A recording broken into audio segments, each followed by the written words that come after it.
একটা বড় ট্যারিফ আমেরিকানরা বাংলাদেশের উপর দিয়েছে, সেটার উপর দীর্ঘ আলোচনা হয়েছে যে এই ট্যারিফ বাংলাদেশ কিভাবে হ্যান্ডেল করবে। বিএনপির পক্ষ থেকে আমাদের মতামত জানতে চেয়েছে ট্যারিফের ব্যাপারে, এবং আমরা এই ব্যাপারে সরকারের সাথে সহযোগিতা করে ট্যারিফের ব্যাপারে আমেরিকার সাথে যে ইস্যুটা আছে এটার একটা সলিউশন করা দরকার। এই আলাপটা হয়েছে, গুরুত্বপূর্ণ আলাপ এটা। কারণ বাংলাদেশের ট্যারিফ যদি ওখানে উচ্চ মূল্যের ট্যারিফ যদি ওখানে বাড়িয়ে দেওয়া হয় তাহলে তো আমাদের গার্মেন্টসের রপ্তানি চরম ক্ষতিগ্রস্ত হবে।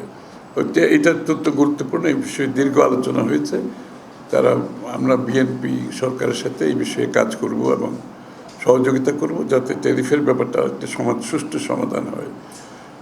এটা একটা দিক। আরেকটা হচ্ছে স্বাভাবিকভাবে বাংলাদেশের নির্বাচন, এই ক্ষেত্রে আমাদের বিএনপির প্রস্তুতি সহ আমাদের মতামত এবং তারেক রহমান সাহেবের বৈঠকটা অ্যাপ্রিসিয়েট করা হয়েছে, যে লন্ডনে যে বৈঠকটা হয়েছে সেই মিটিংয়ের গুরুত্ব তারাও অনুধাবন করতে পারছে, এবং সেই মিটিংয়ের ফলে যে একটা বড় ধরনের দেশের মধ্যে একটা স্বস্তি আসছে এবং নির্বাচনমুখী হয়েছে সেটাও আলোচনায় আসছে।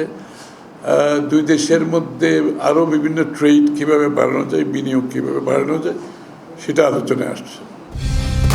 কালার এক্সপার্ট, জর্জ স্যাপ এবং মাইল্ড অন হ্যান্ডস টেকনোলজি সমৃদ্ধ অরিক্স ক্রিস্টাল ওয়াশ আপনার লন্ড্রি এক্সপার্ট।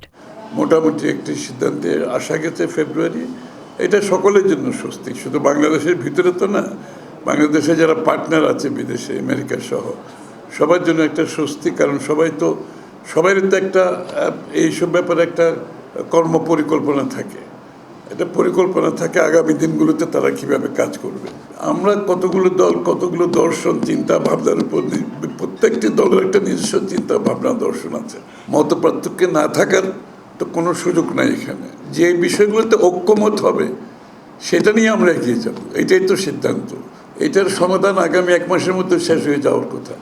কারণ ঐক্যমত যে বিষয়গুলোতে হবে তার বাইরে যাওয়ার তো কোনো সুযোগ নাই। কারণ তার বাইরে যেতে গেলে আপনাকে জনগণের কাছে যেতে হবে।